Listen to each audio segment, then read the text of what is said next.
Hello students, कल हमने किसके बारे में पढ़ लिया था? कार्बोहाइड्रेट के बारे में पढ़ लिया था। आज हम पढ़ेंगे वसा के बारे में। तो देखो, वसा भी हमारा ऊर्जा बैंक है। क्या होता है? ऊर्जा बैंक।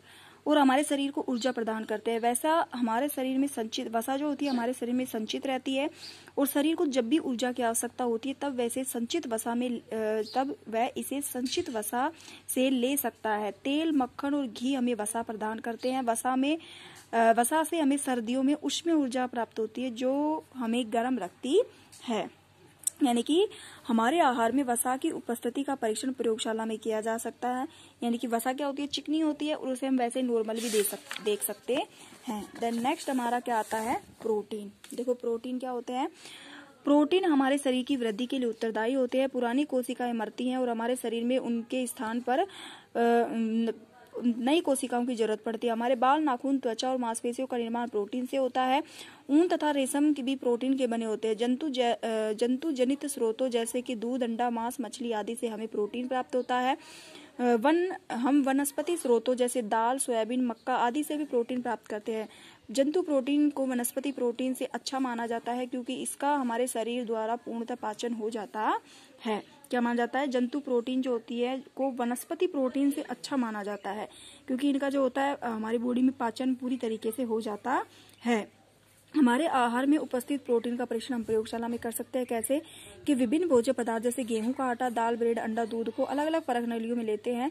प्रत्येक में कास्टिक सोडा घोल कर कुछ बूंदे डालते हैं। अच्छी तरह से हिलाकर कुछ समय के लिए परख नली स्टैंड पर रख देते हैं। प्रत्येक परख नली में रंग परिवर्तन का अवलोकन करते हैं। हम देखते हैं कि परख नली में प्रोटीन उपस्थित है, उसका रंग बैंगनी हो जाता है। उसके बाद हमारा आता है क्या? विटामिन। विटामिन हमारे शरीर के लिए अति आवश्यक है। ये विभिन्न प्रकार की बीमारियों से हमारी रक्षा करता है। इन विटामिन को दूध, अंडा, फल तथा दालों से प्राप्त करते हैं। उनकी घुलनशीलता के आधार पर विटामिन को दो भागों में बांटा जा सकता है। पहला है वसा में घुलनशील विटामिन, दूसरा है जल में घुलनशील विटामिन। यानी कि विटामिन जो होते हैं ना, वो क्या होते हैं? जल के अंदर घुलते हैं। और कुछ विटामिन होते हैं घुलते हैं और कुछ विटामिन होते हैं जो नहीं घुलते हैं। तो वसा में घुलनशील विटामिन कौन से हैं? वसा में घुलनशील विटामिन वसा द्वारा अवशोषित होते हैं और आवश्यकता पड़ने पर क्या होता है? प्रयोग में लाए जाते हैं। विटामिन ए, डी, ई एवं के। ए, डी, ई और के वसा में घुलनशील होते हैं जो हमारे भोजन में पाए जाते हैं। ए, डी यानी कि बी नहीं होता है और सी नहीं होता है किसमें? वसा में। तो बी और सी किस में घुलते हैं? जल में घुलते हैं। जल में घुलनशील विटामिन कौन से होते हैं? विटामिन बी एम सी जल में घुलनशील विटामिन होते हैं। आहार में उपस्थित विटामिन का परीक्षण करते हैं। कैसे?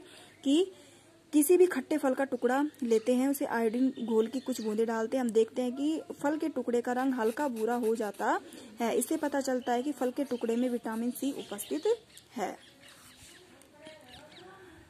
अब जैसे इसमें दिखाया हुआ है, विटामिन ए किस में पाया जाता है? पालक, यकृत, मांस, दूध, गाजर, मछली के यकृत का तेल। जिसमें अब इसे इनकी कमी से कौन सा रोग होता है? रतौंधी। विटामिन ए की कमी से रतौंधी रोग होता है जो कि आंखों से संबंधित रोग होता है। इसकी कमी को पूरा करने के लिए हम क्या खाते हैं? पालक, यकृत, मांस, दूध, गाजर, मछली के यकृत का तेल।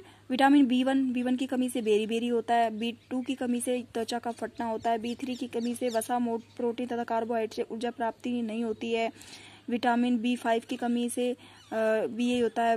बी की कमी से सोडियम, अमोनिया की कमी। उसके बाद आता है सी की कमी से क्या होता है? स्कर्वी जैसे पायरिया, मसूड़ों में सूजन आना आदि। डी की कमी से रिकेट्स हो जाता है, हड्डियों का मुड़ना। दूध, मछली, अंडा, फूल गोभी अब सब में होती है। ई की कमी से प्रजनन में परेशानी होती है। ठीक है। और के की कमी से पालक, पत्ता गोभी, फूल गोभी में के होता है। इसमें खून का थक्का नहीं बनता है। ये हमारा क्या हो जाएगा? विटामिन के बारे में। ठीक है। तो विटामिन हमने पढ़ा। विटामिन क्या होते हैं? हमारे शरीर के लिए आवश्यक पदार्थ होते हैं। हमारे शरीर को विभिन्न रोगों से बचाते, विभिन्न रोगों से हमारी सुरक्षा करते हैं। और ये किसमें होते हैं? विटामिन को दूध, अंडों, फलों एवं दालों से प्राप्त करते हैं। घुलनशीलता के आधार पर कितने भागों में डिवाइड किया गया है? 2 भागों में डिवाइड किया गया है। वसा में घुलनशील और वसा में अघुलनशील। तो वसा में घुलनशील कौन से है? ए है और कौन सा है? डी, ई और के। यानी कि लगातार बी और सी दोनों किसमें घुलनशील होते हैं? जल में। ओके।